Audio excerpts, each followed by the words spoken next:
भुवस्व तत्सवितुर्वरेण्यं भर्गो देवस्य धीमहि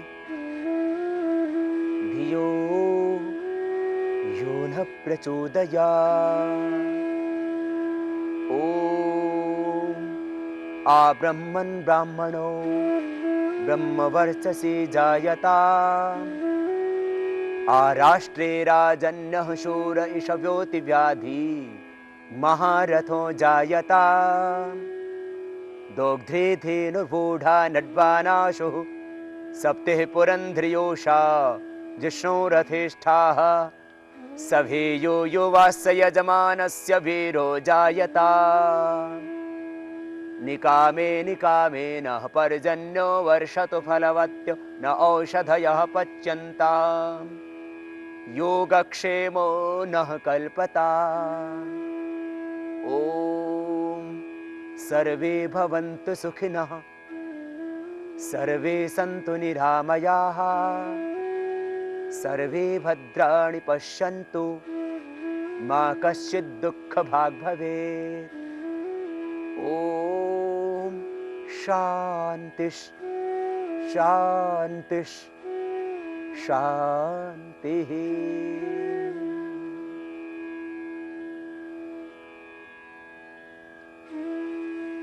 साप्ताहिक योगचर्या के अंतर्गत आज शनिवार के लिए विशेष योगाभ्यास।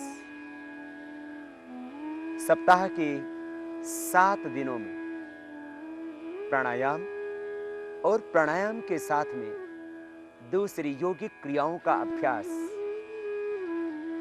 करते हुए किस तरह से आप संपूर्ण आरोग्य पा सकते हैं और अपने शरीर को सबल, स्वस्थ, सुंदर, सुडौल और आकर्षक बना सकते हैं। पूर्ण व्यक्तित्व का विकास, एक आकर्षक व्यक्तित्व, पूर्ण स्वस्थ जीवन और केवल एक शारीरिक व्यायाम की तरह नहीं, अपितु योग को हमने एक संपूर्ण चिकित्सा विज्ञान और संपूर्ण जीवन शैली के रूप में आपके बीच में रखा।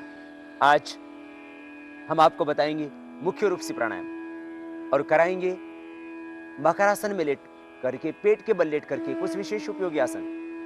साथ में हम बताएंगे आकुप्रेशर और मुद्राओं का विज्ञान। इन सब को अपना करके कैसे आप रह सकते हैं स्वस्थ। प्रथम एक शंका और उसका समाधान। बहुत सारे साधकों के मन में जैसा सुना, जैसा अभी तक दूसरों ने कहा, वैसा ही कुछ भ्रम पैदा हो गया कि आसन पहले करने चाहिए या प्राणायाम। प्रथम बात, आसनों का और प्राणायामों का कोई विशेष संबंध नहीं है कि आप पहले आसन करें या पहले प्राणायाम करें।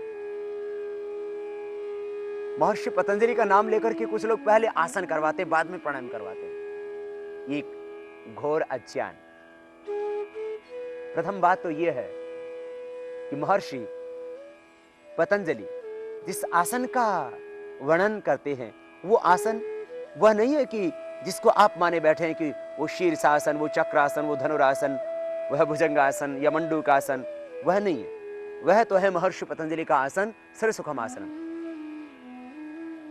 प्रयत्न शैथिल्य अनंत समापत्तिभ्यम तो द्वंद्व अनभिघात। प्राणायाम में बैठने से पहले आसन तो करना ही पड़ेगा आपको। ये सिद्धासन जिसमें मैं अभी बैठा हूं, बाएं पैर नीचे, दाहिना पैर ऊपर, एड़ी पर एड़ी, टखने पर टखना, पंजा एक दूसरी पिंडली और जंघा के बीच में। या पद्मासन, दाहिने पैर को उठा करके बाएं जंघा पर रखते हैं, बाएं को उठा करके दाहिने जंघा के ऊपर। इसमें बैठ करके आप प्राणायाम करें। या ये दोनों नहीं होते हो तो सुखासन में बैठ करके प्राणायाम करें। और जिस आसन में उपयुक्तता हो उस आसन में आप बैठ जाए। आसन में बिना बैठे तो प्राणायाम होगा ही नहीं। और महर्षि पतंजलि को बस ये इतना ही आसन अभिप्रेत है। शेष ये हठ योग की क्रियाएं हैं, आसन और तमाम दूसरी क्रियाएं काफी। हठ योग का मतलब भी जबरदस्ती का योग नहीं। हकारः कीर्तितः सूर्य ठकारश्चंद्र उच्यते सूर्य चंद्रम सूर्योगात् हठ योगा निगद्यते। हकार माने सूर्य शक्ति, ठकार माने चंद्र शक्ति, दोनों का समन्वय, सोम और अग्नि का। यह है हठ योग।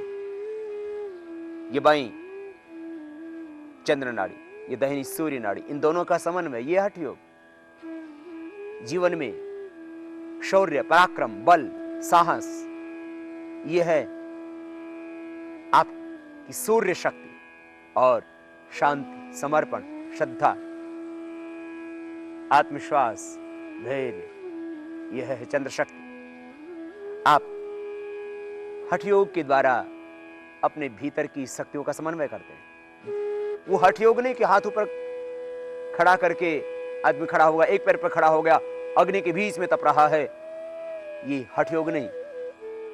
इसको यदि मैं मूर्ख योग कहूं तो शायद ठीक होगा। आप योगाभ्यास करते समय पहले प्राणायाम करें। ब्रह्म मुहूर्त में जब वातावरण बहुत ही दिव्य होता है और उस समय प्राणायाम आप करेंगे तो उससे आपको ऊर्जा मिलेगी, शक्ति मिलेगी, और प्राणायाम ही लाभ करता है। आसन तो मात्र संधियों के रोगों में, स्पाइन के रोगों में लाभ करते हैं। इसलिए हमने एक कंप्लीट पैकेज बनाया है योग का। 7 आसन, 7 प्राणायाम और 7 सूक्ष्म व्यायाम। भस्त्रिका, कपालभाति, बाह्य, अनुलोम विलोम, भ्रामरी, उद्गीत, प्रणव, ध्यान, ये 7 प्राणायाम और 7 सूक्ष्म व्यायाम। पैरों को आगे पीछे दबाना, बटरफ्लाई करना, और ये सर्वाइकल स्पोलाइटिस पेन के लिए 5 अभ्यास करना।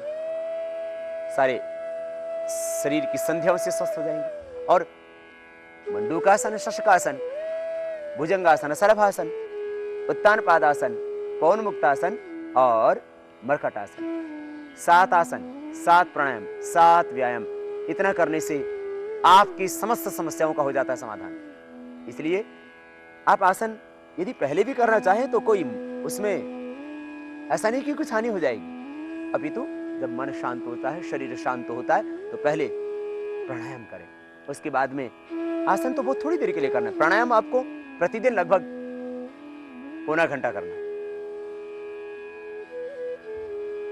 पौना घंटा प्राणायाम, 3 मिनट भस्त्रिका, 3 मिनट बाह्य प्राणायाम, 3 मिनट भ्रामरी, 3 मिनट उद्गीत और 3 ही मिनट प्रणव का ध्यान, 15 मिनट ये होगा। और भस्त्रिका के बाद में कपालभाति और अनुलोम विलोम, ये 15-15 मिनट, तो 45 मिनट हो जाते हैं। और ये 45 मिनट प्राणायाम करने से कितना ही असाध्य रोग हो, कैंसर से लेकर के, हार्ट की प्रॉब्लम से लेकर के, थायराइड की प्रॉब्लम से लेकर के, आर्थराइटिस की प्रॉब्लम से लेकर के, आंखों की तमाम समस्याएं, नर्वस सिस्टम की वीकनेस, हाइपरटेंशन, किस पार्किंसन, पैरालिसिस और पोलियो तक की समस्याएं अब तो अच्छी हो रही है। ये प्राणायाम से अच्छी होंगी, आसनों से अच्छी नहीं होंगी। इसलिए आसन तो आपकी स्पाइन को अच्छा रखेगा, सूक्ष्म व्यायाम की क्रिया आपकी संधियों को थोड़ा ठीक रखेंगे। मुख्य रूप से आपको करना है प्राणायाम। आइए तो अब करते हैं प्राणायाम का प्रारंभ। श्वासों को भीतर गहरा भरते हैं, बाहर छोड़ते हैं।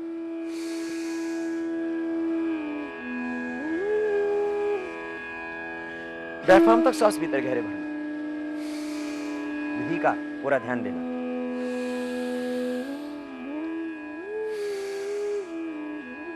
बहुत जोर से नहीं करें, बहुत धीमे भी नहीं करें, मध्यम गति, मध्यम शक्ति।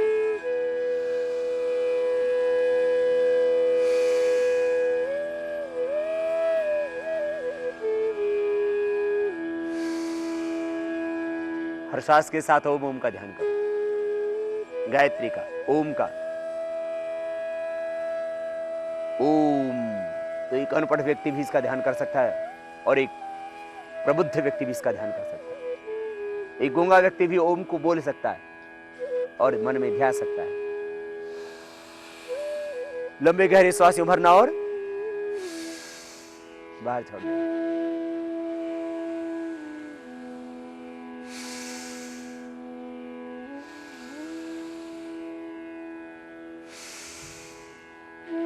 ऐसे प्रतिदिन 2 से 3 मिनट, और बहुत ज्यादा कोई व्याधि हो तो 5 मिनट कर लेना। सिर से लेकर के पैर तक की सारी व्याधियां आपकी प्राणायाम से मिट जाएंगी। इसलिए प्राणायाम जरूर करना, रोज करना। कम समय हो तो आधा घंटा कर लेना। और बहुत ही व्यस्त हो आप और कई बार आप कह उठते हैं कि स्वामी जी समय नहीं,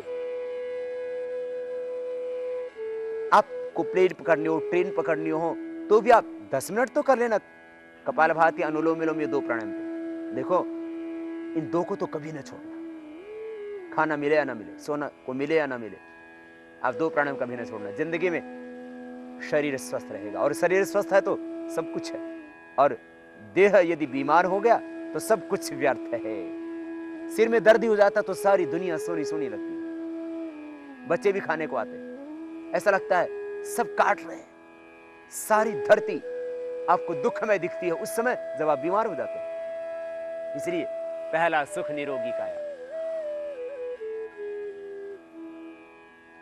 स्वस्थ रहो। धर्मार्थ काम मोक्षाणम आरोग्यम मूलम उत्तम। तो 2 से 3 मिनट की भस्त्रिका प्राणायाम।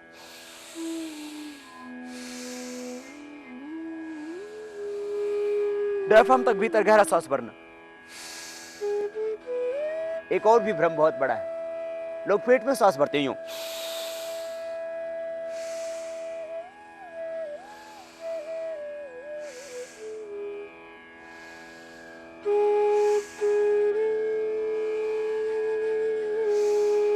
ये गलत है, ऐसा नहीं करना कभी भी।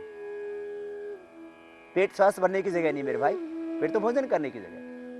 श्वसन तंत्र तो ये फेफड़ों में सांस भरना, डायफ्राम तक यूं श्वास भरना, ये राइट वे। फेफड़ों में श्वास भरने से ये संपूर्ण लाभ होंगे। और हमने देश के लाखों व्यक्तियों को प्रत्यक्ष रूप से और करोड़ों व्यक्तियों को अप्रत्यक्ष रूप से ये प्राणायाम की ठीक विधि करवा करके ही ठीक किया, असाध्य रोगों को मिटाया। आंखों की समस्या, कानों की समस्या, कैंसर की समस्या, हार्ट की प्रॉब्लम, थायराइड की प्रॉब्लम, तमाम समस्याएं, किडनी की, लीवर की, यूट्रस की, ओवरी की, बंद ट्यूब, फिलिपियन ट्यूब भी खुल गई, सिस्ट सब खत्म होगी, गांठें सब भूल गई, क्या ठीक नहीं हुआ, सारी बीमारियां मिटी ठीक विधि से प्राणायाम करने से। हमने फेफड़ों में सांस भरवाया, अभी तक उल्टा कर रहे थे लोग, पेट में सांस भर रहे थे, और अभी भी कुछ हठ धर्मिता के कारण से सत्य को स्वीकार करने के लिए तैयार ही नहीं। शरीर नहीं हिलेगा, कुछ शरीर हिलाते हैं और कुछ जोर जोर से यूं करते हैं, ये सब गलत, इस तरह से नहीं करना। गहरा भरना, फेफड़ों में बाहर छोड़ना। नेक्स्ट प्राणायाम, पेट में सांस नहीं भरना, फेफड़ों में डायफ्राम तक भरना, यस राइट प्राणायाम का। अब अगला प्राणायाम कपालभाति, श्वासों को बाहर छोड़ेंगे।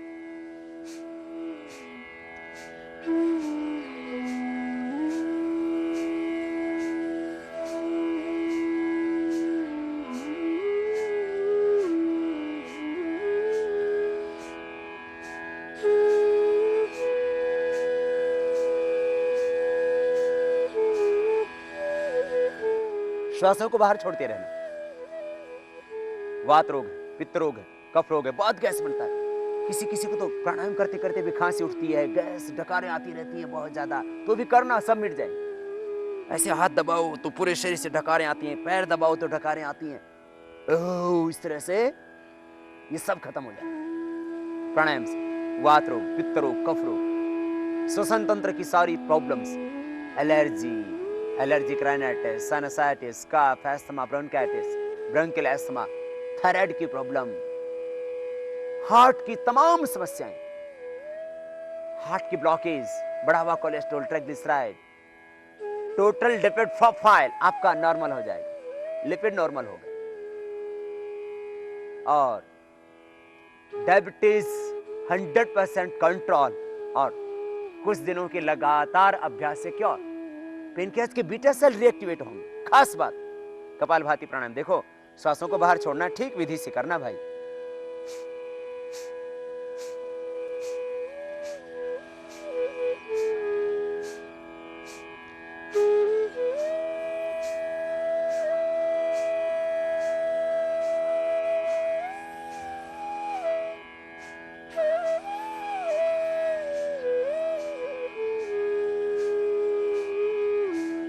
इस तरह से कपालभाति पूरी समर्पण से, श्रद्धा से, भाव से, प्रसन्नता से करना। रोग, विकार, दोष, अशुद्धियां, व्याधियां बाहर निकल रही है, तन मन परिशुद्ध हो रहा है, देह देवालय बन रहा है, सारे क्लेश दग्ध हो रहे हैं, वासनाएं मिट रही हैं। विकार सब बाहर निकल रहे हैं। बस श्वासों को बाहर छोड़ते जाना।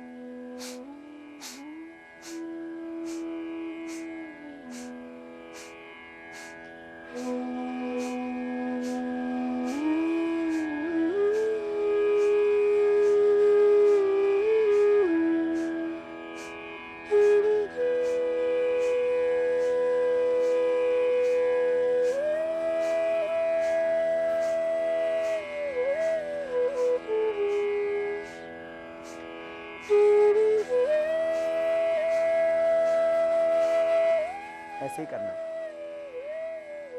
हार्ट टाइप बीपी की प्रॉब्लम है तो तीव्रता से नहीं करना।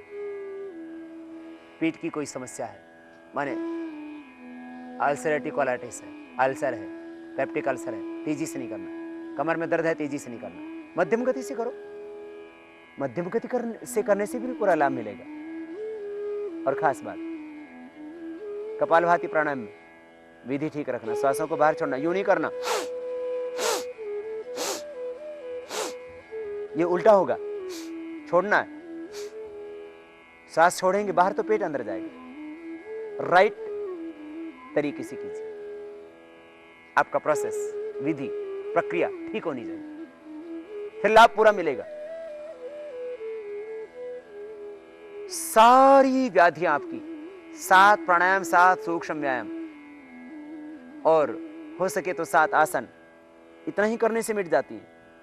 बाकी तो जो हम आपको ये साप्ताहिक दिनचर्या के अंतर्गत, साप्ताहिक योगचर्या के अंतर्गत जो हम आपको योग सिखा रहे हैं, अतिरिक्त योगासन, वे सब एक्स्ट्रा हैं। उनके करने की आवश्यकता भी नहीं है। यदि आप उनको नहीं कर सकते तो मत कीजिए। और यदि आप चाहते हैं कि आपका शरीर ज्यादा फ्लेक्सिबल रहे और आपको अभिरुचि है, जिज्ञासा है, उत्कंठा है, आप करना चाहते हैं, तो वो बता दिए गए योगाभ्यास, समस्त योगाभ्यास लगभग जितना एक आम आदमी कर सकता है या अधिकतम जितनी आवश्यकता है, वो सब आपको हम कुछ बता चुके हैं, कुछ और बता देंगे इस साप्ताहिक योगचर्या के अंतर्गत। परंतु एक आम आदमी के लिए ये 7 प्राणायाम की प्रक्रिया ही पर्याप्त है और इन्हीं से सारी व्याधियां मिट जाएंगी। करते रहिए आप, खाली बैठ करके सुनना नहीं। योग के इस कार्यक्रम को एक अनुष्ठान की तरह लेना, किसी पिक्चर या किसी सीरियल की तरह मत देखना इसको।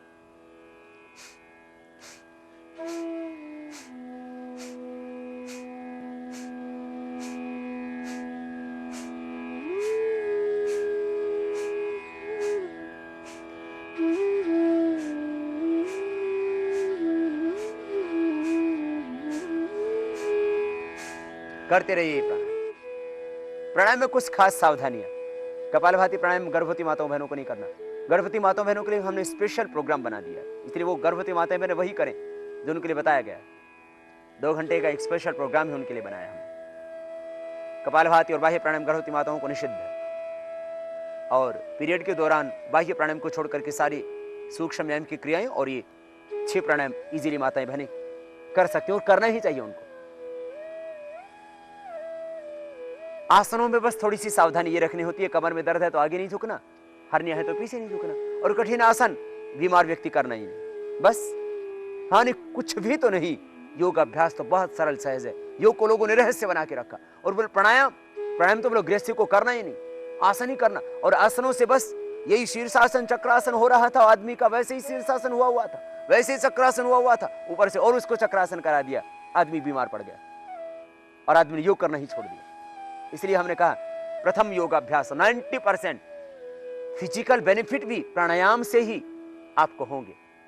योगाभ्यास में प्रथम प्राणायाम 90%। मैं यदि ये कहूं कि 99% लाभ केवल और केवल प्राणायाम ही से होते हैं तो अतिशयोक्ति नहीं, ऐसा हमने देखा। इसलिए आपको कह रहे हैं प्राणायाम ही मुख्य रूप से करना। करते भी रहो और मेरी बातें सुनते भी रहो। प्राणायाम मुख्य रूप से करना।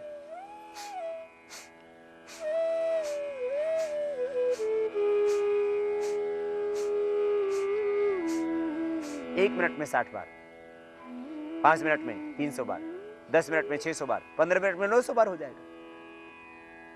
15 मिनट कपालभाति, 15 मिनट अनुलोम विलोम, ये 2 प्राणायाम कर लीजिए। जिंदगी भर कभी कोई व्याधि होगी नहीं। Free life insurance, free health insurance हो गया आपका, समझो। आत्मनिर्भर होकर के जीवोगे, स्वावलंबी होकर के जीवोगे, निरोग रह करके जीवोगे। 100 वर्ष तक ये आंखें काम करेंगी, ये कान काम करेंगे, हाथ काम करेंगे, पैर काम करेंगे, किसी के आलंबन की आवश्यकता नहीं पड़ेगी। अभी तो आप बेसहारों को सहारा दे सकेंगे, दूसरों की मदद कर सकेंगे, और ये भी आपको करना है। करते रहो अभी पहले कपालभाति।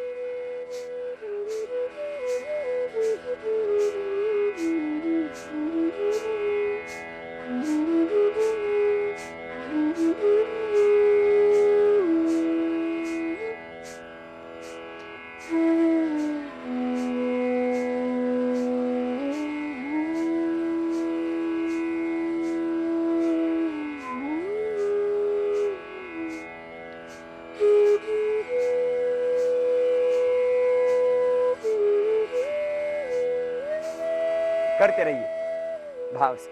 इसे पेट की सारी बीमारियां, गैस, कब्ज, acidity, constipation, ulcer, peptic ulcer, धीरे धीरे करना, अपने आप घाव भर जाते हैं पेट के।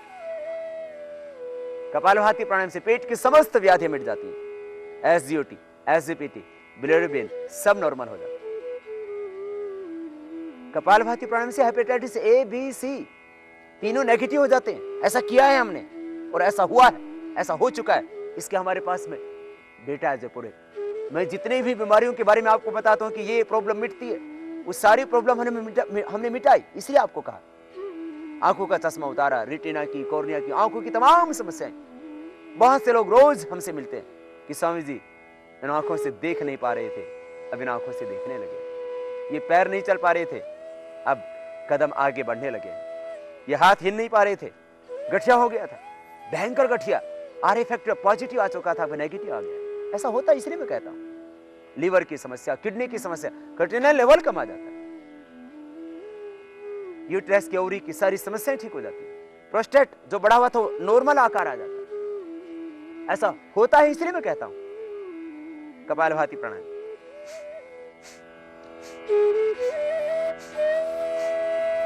इसको करते रहो, 15 मिनट करना, जब थक जाओ तब रुक जाना, थोड़ा विश्राम करना, फिर करना प्रारंभ कर देना। यही करना है और इसी से सब लाभ मिलेगा, सारी व्याधियां मिटेंगी। और आप ही की, इस देश की और पूरी दुनिया की, पूरी मानवता इस योग के द्वारा, और मुख्य रूप से कपालभाति और अनुलोम विलोम, ये दो ही तो मुख्य प्राणायाम है। फिर जो स्ट्रेस है, तनाव आदि है, इन सब के कारण से भी व्याधियां होती है, इसके लिए फिर भ्रामृत, गीत आदि प्राणायाम भी जरूरी है। इसलिए 7 प्राणायामों का पूरा पैकेज बनाया और इसी के द्वारा पूरी दुनिया को स्वस्थ बनाने का एक मंत्र दिया। इस मंत्र को आप भी आगे देना। श्वासों को बाहर छोड़ना, कपालभाति प्राणायाम करते रहिए और आप स्वस्थ बनकर के इस देश को स्वस्थ बनाएं। आप किसी की पैसे से मदद नहीं कर सकते। कोई आदमी व्याधि से, रोग से तड़फ रहा है, आप उसको हॉस्पिटल में एडमिट नहीं कर सकते। और हॉस्पिटल में एडमिट होकर के भी आखिर होगा क्या? पैसे की बर्बादी।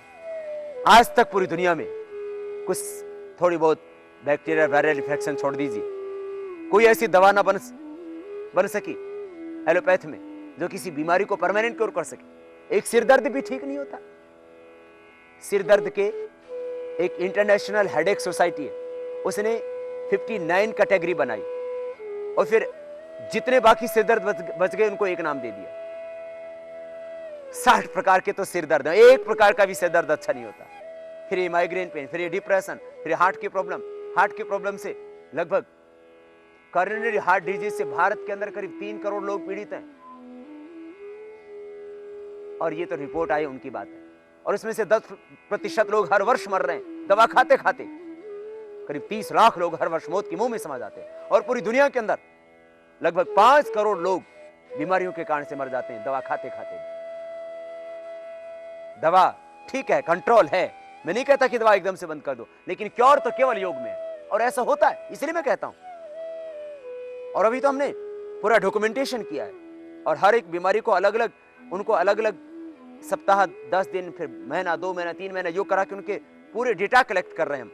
और बहुत से कलेक्ट कर चुके हैं और इस निष्कर्ष पर पहुंचे हैं कि प्राणायाम एकमात्र समाधान है विश्व की समस्त बीमारियों का। जो रोग हो चुके हैं, जो हो रहे हैं और जो होने वाले हैं, जो ज्ञात हैं, जो अज्ञात हैं, नॉन अननोन डिजीज, तमाम रोग बीमारियां आपकी केवल और केवल प्राणायाम से अच्छी होती है। इसलिए कीजिए प्राणायाम, कपालभाति।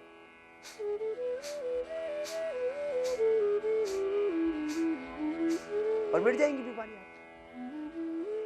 7 प्राणायाम करना बहुत सहज, बूढ़ा बच्चा जवान सब कर सकते हैं इनको। बच्चों की आंखों पर चश्मा नहीं चढ़ेगा, उनका आईक्यू अच्छा रहेगा, मन कंसंट्रेट रहेगा, उनका कंसंट्रेशन पावर बढ़ेगी, आंखों पर चश्मा नहीं चढ़ेगा, मेमोरी उनकी शार्प होगी, वे ओजस्वी तेजस्वी बनेंगे, उनके चेहरे पर नेचुरल ग्लो आभा रहेगी। इसलिए बच्चों को भी करना, बूढ़े भी करना, बुढ़ापा आएगा ही नहीं। बुढ़ापे में किसी की सेवा की आवश्यकता नहीं पड़ेगी। और आजकल सेवा करता ही कौन है, सब अपने अपने में मस्त है। इसलिए भाई बुढ़ापे का सहारा है ये प्राणायाम, और बीमारियों से छुटकारा देने वाला है प्राणायाम, और सदा स्वस्थ रहने का तरीका है प्राणायाम। इसलिए बीमार, स्वस्थ, बूढ़े, जवान, युवक, युवतियां सब करें।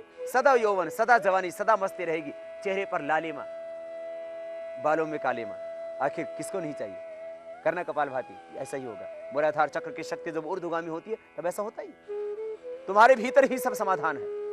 प्रकृति ने जहां रोग दिए वही रोगों का समाधान भी दिया, लेकिन व्यक्ति ने उन समाधानों को भुला करके बाहर समाधान खोजना शुरू कर दिया। तुम्हारे शरीर में रोग है तो भीतर ही इसके उपचार की शक्ति है। तुम्हारे इस देह में रोग है तो प्रकृति में इसके उपचार की शक्ति है। तुम विकृतियों में मत जाओ, प्रकृति का आश्रय लो, आहार को ठीक करो, विचारों को ठीक रखो, प्राणायाम योग अभ्यास प्रतिदिन करो, फिर देखो बीमारियां तुम्हारे पास फटकेंगी। ये कपालभाति प्राणायाम 15 मिनट करने के बाद, अब इस कपालभाति प्राणायाम को 15 मिनट करना है। इसी मूलाधार से एक ऊर्जा उद्बुद्ध होगी और पूरे देह में व्याप्त हो जाएगी सहस्रार तक। ये कपालभाति प्राणायाम डायबिटीज, मोटापा, हार्ट की प्रॉब्लम, तमाम समस्याओं को मिटा देगा। और अब इसके बाद बाह्य प्राणायाम, श्वासों को बाहर छोड़ के बाहर रोक देंगे। त्रिबंध के साथ बाह्य प्राणायाम होगा। खास बात, बाह्य प्राणायाम श्वास को बाहर छोड़ करके बाहर रोक देंगे। 3 बंद लगेंगे, थोड़ी को कंठकों पे लगाएंगे, पेट को सिकोड़ के पीठ से लगाएंगे, नाभि से नीचे भाग को पर खींच कर रखेंगे। त्रिबंध के साथ बाह्य प्राणायाम।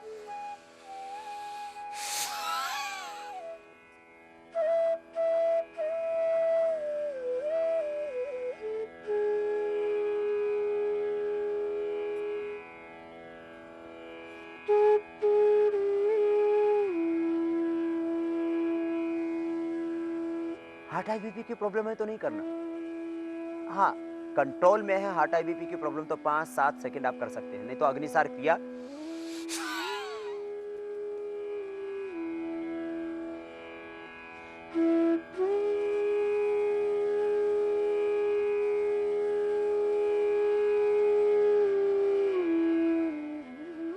इसको कर सकते हैं आप। अग्निसार, बाह्य प्राणायाम।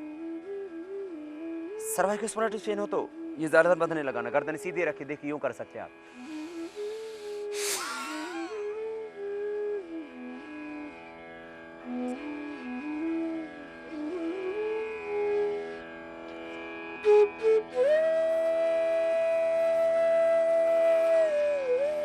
और जालंधर बंध लगा के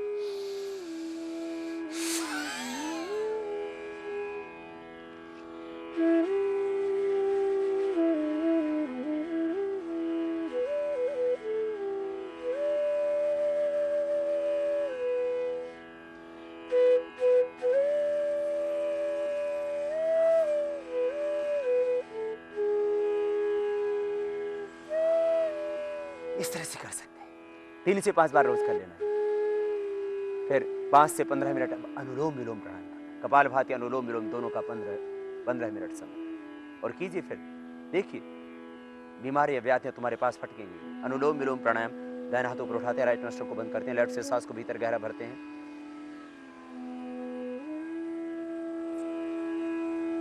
राइट से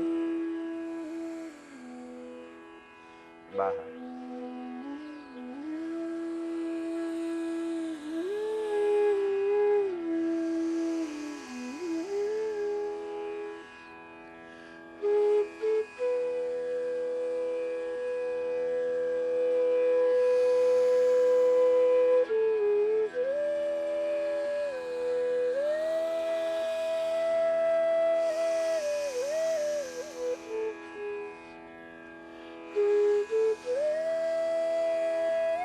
बाएं से पूरा भरना, फिर बाएं नाक को बीच की 2 उंगलियों से बंद करके दाएं से बाहर छोड़ना, फिर दाएं से लेना और बाएं से ऊपर बाहर छोड़ना। ऐसे ये अनुलोम विलोम प्राणायाम करते रहिए आप बिना रुके, नॉन स्टॉप, भाव से, श्रद्धा से, समर्पण से। शरीर मन प्राण आत्मा सब कुछ प्रकाशमान ज्योतिर्मय तेजों में अब हम हो रहा है, इस भाव के साथ कर। अष्ट चक्रों का शोधन, पूरा इंडोक्राइन सिस्टम इससे रेगुलर हो जाता है जो इरेगुलर था। हार्मोन्स जो असंतुलित थे इससे संतुलित हो जाते हैं, हार्मोन्स का इम्बैलेंस इससे ठीक हो जाता है। कपालभाति अनुलोम विलोम दोनों जो 15-15 मिनट करते हैं तो बॉडी का एनाबॉलिज्म, कैटाबॉलिज्म, मेटाबॉलिज्म सब ठीक हो जाता है। बढ़ी हुई जो नेगेटिव एनर्जी थी वो अपने आप दूर हो जाती है, पॉजिटिव एनर्जी का लेवल हाई हो जाता है, नेगेटिव एनर्जी का लेवल लो हो जाता है। अनुलोम विलोम प्राणायाम के करने से ज्यादा ऑक्सीजनेटेड ब्लड आपकी बॉडी में जाता है, क्योंकि जितना ज्यादा आप गहरा ऑक्सीजन भरते हैं और जितना उसको बाहर छोड़ते हैं उतना ही ज्यादा कार्बन डाइऑक्साइड बाहर निकलता है। तो इस श्वसन की क्रिया से ज्यादा ऑक्सीजन आपके भीतर जाता है और वह ऑक्सीजन आपके ब्लड में घुल करके पूरे देह में जाता है, सिर से लेकर के पैर तक। और इस ऑक्सीजनेटेड ब्लड से आपके भीतर की वाइटल एनर्जी पैदा होती है और वो वाइटल एनर्जी आपको सब रोगों से बचाती है। आपका इम्यून सिस्टम स्ट्रांग हो जाता है, नेगेटिव एनर्जी का लेवल 0 हो जाता है, भीतर से सब कुछ संतुलित हो जाता है। भीतर का असंतुलन यही तो है बीमारी, अनियंत्रण, अनियमितता, विषमता। प्राणायाम के करने से शरीर मन प्राण आत्मा विचार भाव संवेदनाएं संकल्प सब कुछ संतुलित हो जाता है। मन पर नियंत्रण आ जाता है, आहार पर नियंत्रण आ जाता है, विचारों पर नियंत्रण आ जाता है, तो फिर व्याधियां कहां रहेंगी। ये अनुलोम विलोम प्राणायाम 5 से 15 मिनट ये भी करना है।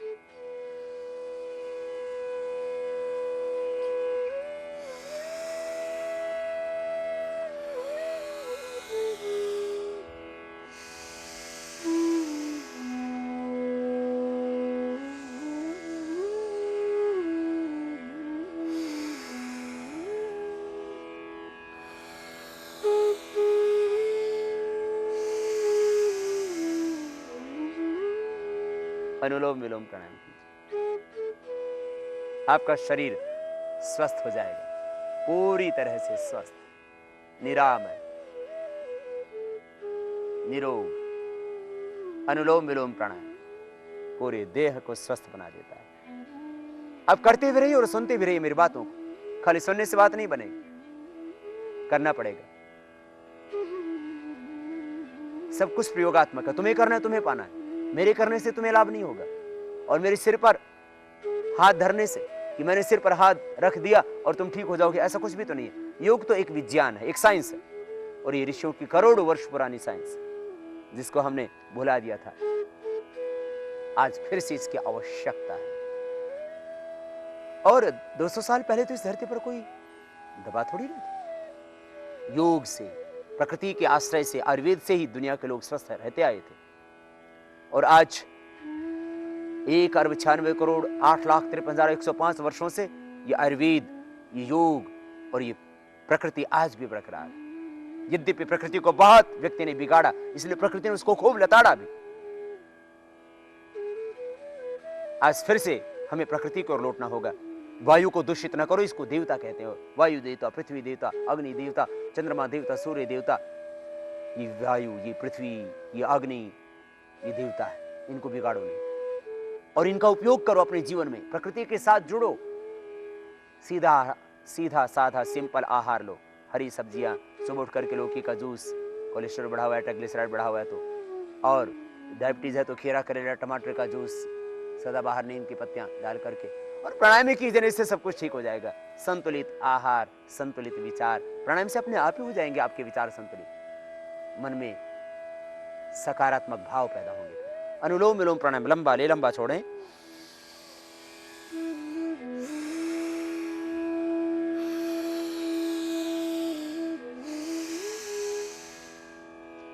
यही प्राणायाम आपको 15 मिनट करना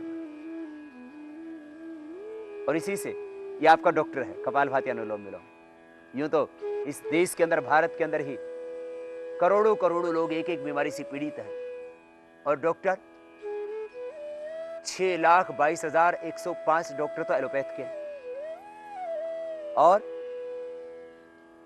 जो एलोपैथ के अलावा जो दूसरे आयुर्वेद, यूनानी और सिद्धा आदि जो दूसरे सिस्टम है, होम्योपैथ आदि, इसके डॉक्टर हैं 6,91,000। और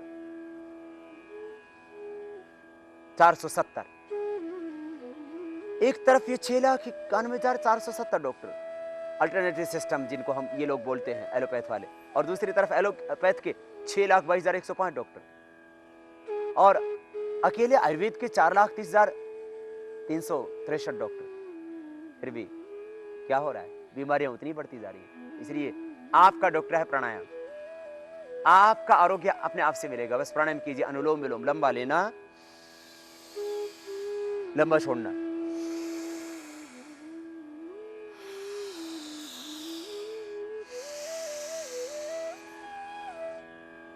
और अनुलोम विलोम के बाद फिर भ्रामरी प्राणायाम करना। पहले उंगली माथे पर, शेष 3 उंगली आंखों पर, मिडिल फिंगर से हल्का सा प्रेशर आंखों नाक के मूल में, पहले उंगली माथे पर, कान पूरे बंद अंगूठे से। अनुलोम विलोम करते करते मन शांत हो जाता है, निर्विकार निर्विचार हो जाता है। निर्विचार वैशालध्यात्म प्रसाद तुम्हारा तत्प्रज्ञा। तुम भीतर से अपने अस्तित्व से जुड़ते हो और तृतीय ज्ञान का चक्षु खुल जाता है। रितंभ्रा मेधा प्रज्ञा मिलते भीतर से। भ्रामरी प्राणायाम से मन शांत होगा। उद्गीत का नाद में गायन, मुखबंद भ्रामरी प्राणायाम स्ट्रेस, तनाव और तमाम डिप्रेशन, अवसाद आदि समस्याओं के लिए श्वासों को भीतर गहरा भरेंगे। भ्रामरी प्राणायाम भाव के साथ।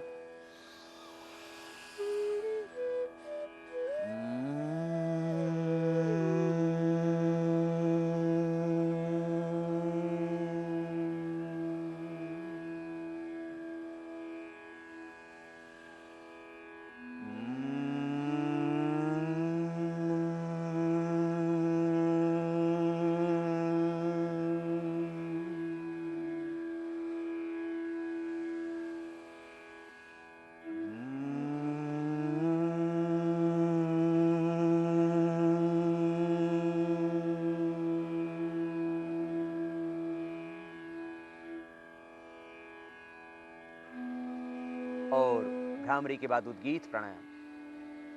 मन निर्विकार निर्विचार हो गया, दिव्यता भीतर उतर रही है। आज्ञा चक्र में एकाभाइक ज्योति आलोक, उसी में ओम को देखना, इसी का ज्योतिर्मय तेजोमय सच्चिदानंद स्वरूप सर्वशक्तिमान ब्रह्म का ध्यान। उद्गीत प्राणायाम चारों ओर से शक्तिपात हो रहा है, प्रभु का अमृत बरस रहा है, ऐसा एहसास, आभास, अनुभूति।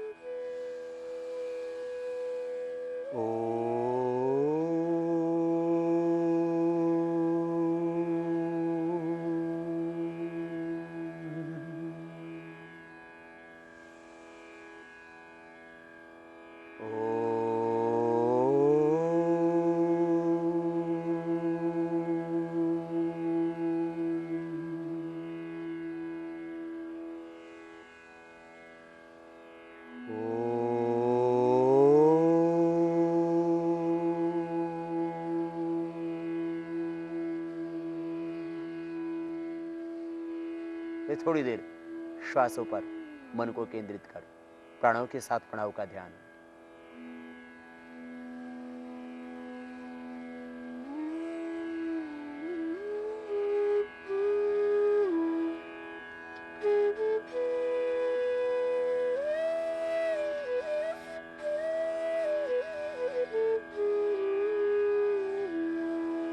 दोनों हाथों को वो पर उठा लेना, आपस में रगड़ना, और दोनों हाथों के गरम गरम हथेलियों की ऊर्जा का, उष्मा का अंजन आंखों पर करना, आंखें खोल लेना। ये इतना प्राणायाम रोज कर लेना, सारी व्याधि अपने आप मिट जाएगी, समाधि भी लगेगी, ईश्वर का सामीप्य मिलेगा, भगवत साक्षात्कार भी होगा, सब कुछ ठीक हो जाएगा। इसके बाद सूक्ष्म व्यायाम की क्रियाएं। प्राणायाम में बैठे बैठे पैर भी थोड़े अकड़ जाते होंगे, आगे पीछे अंगुलियों को, पंजों को जो दबा लेना रोज। ये 7 सूक्ष्म व्यायाम की प्रक्रियाएं।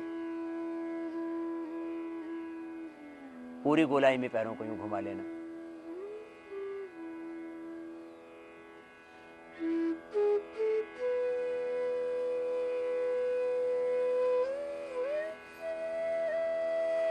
और फिर बटरफ्लाई,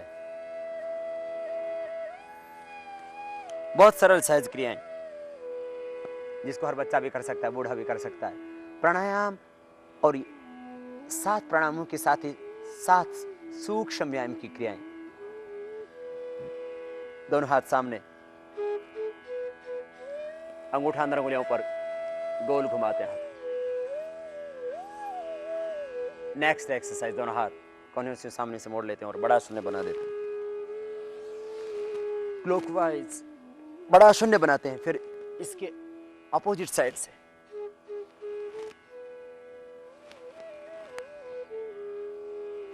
फिर दोनों हाथों को ऊपर उठाते हैं, एकदम रिलैक्स हो जाते हैं। 2-3 मिनट से लेकर के 5 मिनट में पूरी एक्सरसाइज हो जाती है साथ, जिससे कि आपके शरीर का प्रत्येक जॉइंट फ्लेक्सिबल हो जाता है, स्वस्थ हो जाता है। उसके भीतर की अकड़न ठीक हो जाती है। श्वास अंदर भर के हाथों की अंगुलियों को टलो करके सिर के पीछे बांधते, हाथों से सिर के, उस तरह से हाथों के एक दूसरे के विरुद्ध दबाव डालते, आराम से एक कंपन सा पैदा होता है गर्दन में, छोड़ देते हैं। फिर दायां हाथ उठा लेते हैं, कान के पास लगा देते हैं।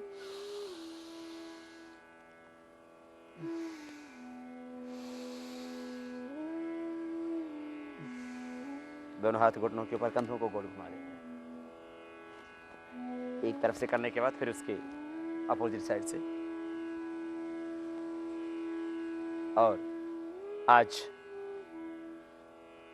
इस साप्ताहिक योगचर्या के अंतर्गत मकरासन में पेट के बल लेट करके करने वाले कुछ विशेष उपयोगी आसन, उसके बाद मुद्राएं, एक्यूप्रेशर और कुछ खास बातें, योगाभ्यास और आपकी दिनचर्या के संबंध में। पेट के बल लेट जाएं, ये मकरासन। एक तो ये आसन है मकरासन का, जिसमें आप लेट करके विश्राम भी करते हैं और इससे स्पाइन को भी स्वस्थ बनाते हैं। एक एक पैर को पीछे से मोड़ना और सीधा करना।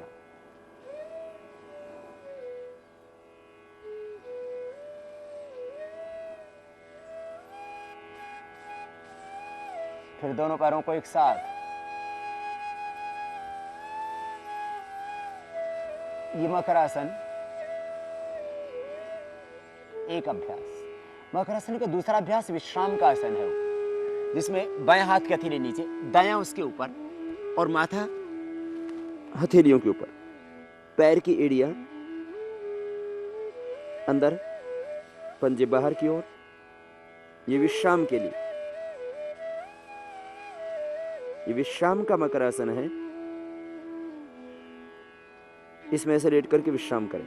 और दूसरा एक क्रियाशीलता वाला मकरासन कि आपने इस तरह से हाथ रख करके किया तो कमर के लिए, घुटने के दर्द के लिए, स्पाइन के लिए, क्योंकि पीछे से घुटने को यूं मोड़ते हैं और सीधा करते हैं, और दोनों पैरों को भी एक साथ यूं मोड़ते हैं, सीधा करते हैं, तो स्पाइन, मेरुदंड से संबंधित समस्त व्याधियां, lumbar spondylitis, ankylosing spondylitis, cervical spondylitis, सारी व्याधियां, कमर का दर्द, सभी स्लिप डिस्क आदि सभी से मिटते हैं। अब विशेष अभ्यास भुजंगासन। भुजंगासन के 3 अभ्यास। सबसे पहले श्वास अंदर भरते हुए सामने से उठाते हैं। इसको 3 बार तक किया जा सकता है। श्वास अंदर भरते हुए सामने से उठाया, देखा ऊपर की ओर, पीछे पैर के पंजे मिले हुए, श्वास अंदर, दृष्टि ऊपर, और श्वास छोड़ते हुए नीचे आ गए। भुजंगासन का फर्स्ट पोज, इसको 3 से 5 बार तक किया जा सकता है। स्पाइन के लिए बहुत उपयोगी, और इसीलिए अपने हमने योग पैकेज में भी इसको।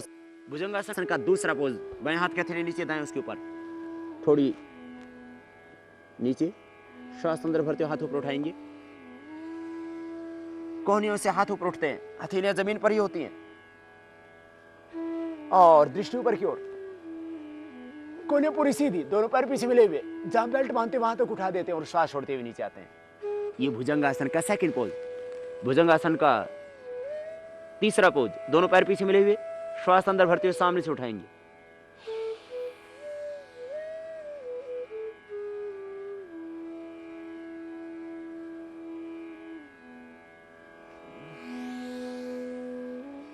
श्वास छोड़ते हुए नीचे आते हैं। भुजंगासन का चौथा पोज,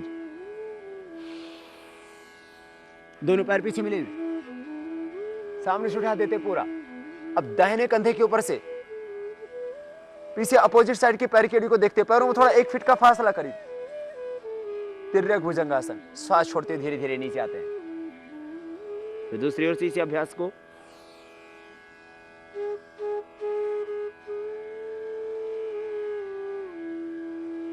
ये तिर्यक भुजंगासन, सर्वाइकल स्मॉलेट स्पेन के लिए, फ्रोजन शोल्डर के लिए, कमर के समस्त रोगों के लिए।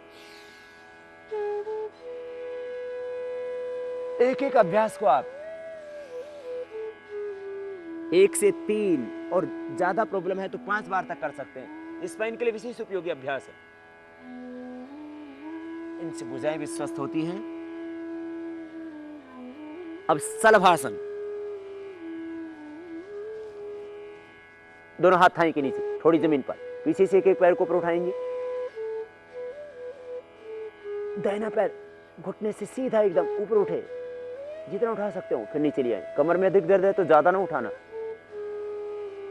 फिर दूसरे पैर को घुटना सीधा, पंजा सीधा, और पैर पूरा उठा देते हैं। हाथ से थोड़ा सहारा ले सकते हैं, यदि ना उठता हो पैर तो फिर नीचे ले आते हैं। ये एक अभ्यास शलभासन का। शलभासन का दूसरा अभ्यास होगा दाहिना हाथ सामने, कान से लगा हुआ, बायां हाथ पीछे कमर के ऊपर, श्वास अंदर भरते हुए सामने से दाएं हाथ को और सिर को और पीछे से बाएं पैर को उठा देंगे। बाएं हाथ पीछे कमर के ऊपर होगा, श्वास अंदर, दृष्टि सामने, श्वास छोड़ते हुए नीचे। इसको अधिक बार भी कर सकते हैं। फिर दूसरी ओर से बाएं हाथ सामने, कान से लगा हुआ, जमीन के ऊपर हथेली, दाएं हाथ पीछे कमर के ऊपर, और श्वास अंदर भरते हुए सामने से बाएं हाथ को और सिर को पीछे से दाहिने पैर को उठाएंगे, क्रॉस करते हुए, दृष्टि सामने।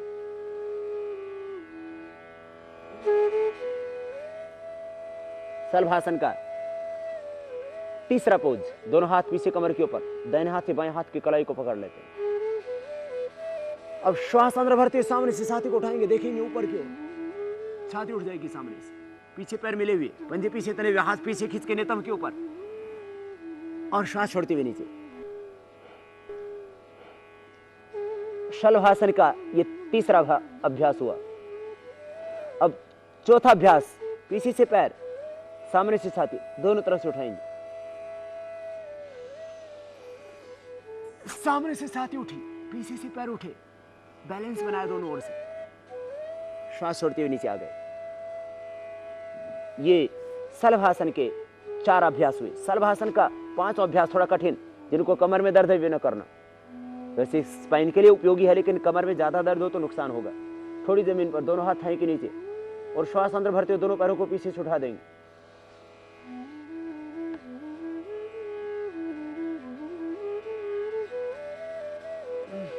श्वास छोड़ते हुए नीचे, फिर से एक बार उठा देंगे।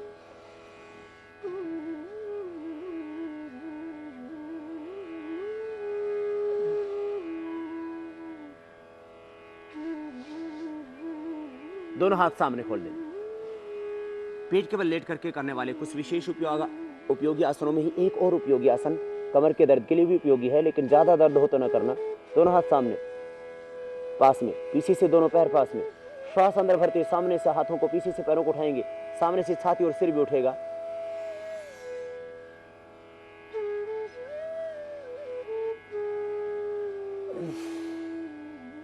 विपरीत नौकासन। अब दोनों पैरों को पीछे से मोड़ लेंगे। धनुरासन, टखने के पास से दोनों पैरों को पकड़ लेंगे, श्वास अंदर भरते हुए सामने से छाती को पीछे से पैरों को उठाएंगे, श्वास छोड़ते हुए नीचे। हरनिया है तो करना ही नहीं, और कमर में भी ज्यादा दर्द है तो नहीं करना। कमर में दर्द है बहुत ज्यादा तो एक अभ्यास कर लेना, पृष्ठतानासन। बाएं हाथ के ऊपर दाहिना हाथ, दोनों पैर पीछे मिले हुए, श्वास अंदर भरते हुए सामने हाथों को यूं खींचेंगे और पीछे से पैरों को खींचेंगे, ढीला छोड़ देंगे।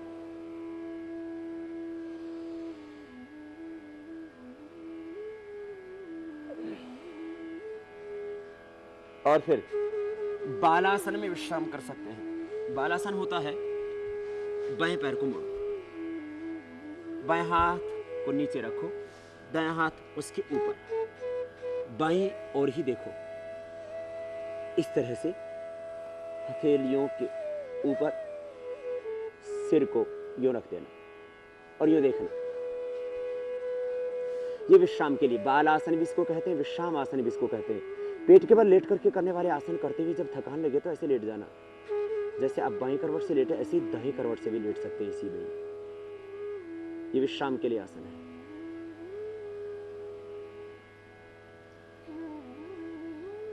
श्वासों की गति सहज। तो ये आपको मेरुदंड के लिए विशेष उपयोगी अभ्यास बताए, पेट के बल लेट करके, मकरासन में लेट करके। अब बाएं करवट लेते आराम से बैठ जाए।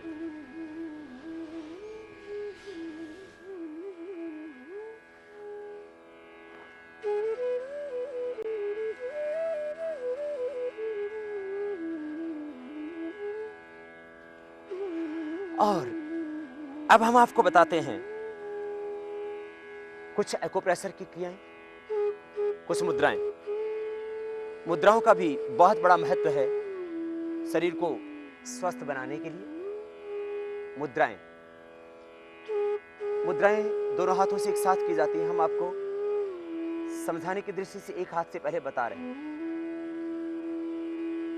इन पंच अंगुलियों के अंदर पंच तत्वों का प्राधान्य है। अंगूठा अग्नि तत्व प्रधान है, तर्जनी वायु तत्व का प्रतिनिधित्व करती है हमारे शरीर में, पंच तत्वों का प्रतिनिधित्व करती हैं उंगलियां हमारे शरीर के अंदर। अंगूठा अग्नि तत्व का, तर्जनी वायु तत्व का, मध्यमा आकाश तत्व का, अनामिका पृथ्वी तत्व का और सबसे छोटी अंगुली कनिष्ठा जल तत्व का प्रतिनिधित्व करती है मनुष्य के देह में। और इन पंच तत्वों का प्राधान्य है इन 5 अंगुलियों में, और इन्हीं को अलग अलग प्रकार से मिला देने से बनती है मुद्राएं। ये ध्यान मुद्रा,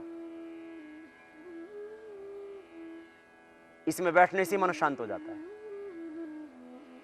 मन की एकाग्रता, स्ट्रेस, डिप्रेशन, तनाव, अवसाद आदि इसमें बैठने से ठीक होते हैं। फिर ये वायु मुद्रा, इसमें बैठने से वात विकार ठीक होते हैं। ये शून्य मुद्रा, इसमें बैठने से कर्ण रोग ठीक होते हैं। ऐसे भी बैठ सकते हैं और ऐसे भी बैठ सकते हैं। और ये पृथ्वी मुद्रा, इसमें बैठने से भार यदि बढ़ा हुआ है तो नॉर्मल हो जाएगा, और कम है तो भी नॉर्मल हो जाएगा। ये वरुण मुद्रा, जल मुद्रा भी कह सकते हैं इसको। बच्चों को जिनको यूरिन की प्रॉब्लम हो या बड़ों को भी किडनी की प्रॉब्लम हो तो ऐसे बैठ के करना। बहुत ज्यादा कमजोर है शरीर तो ये शक्ति मुद्रा, अशक्ति के लिए, कमजोरी के लिए, नर्वस सिस्टम की वीकनेस के लिए। 20 की 2 अंगुलियों को अंगूठे के अग्रभाग से मिला देना तो यह हो जाती है अपान मुद्रा। देह में अशुद्धि, विकार, टॉक्सिन्स, ऑक्सीडेंट्स ज्यादा बढ़े हुए तो ऐसे बैठना। फिर इस प्रथम अंगुली को अंगुष्ठ के मूल में लगा दे, वायु मुद्रा, और अंगुष्ठ के अग्रभाग से 20 की 2 अंगुलियों को मिला दिया, ये अपान वायु मुद्रा। अशुद्धियों को दूर करने के लिए और वात रोगों का प्रशमन करने के लिए ये मुद्राएं। प्राणायाम जब आप करते हैं तब किसी एक मुद्रा विशेष में बैठ करके आप प्राणायाम कर लिया करें। तो ये मुद्राओं का परिज्ञान आपको हमने दिया। अब इन मुद्राओं के साथ साथ हम आपको बताते हैं कुछ एक्यूप्रेशर। एक्यूप्रेशर का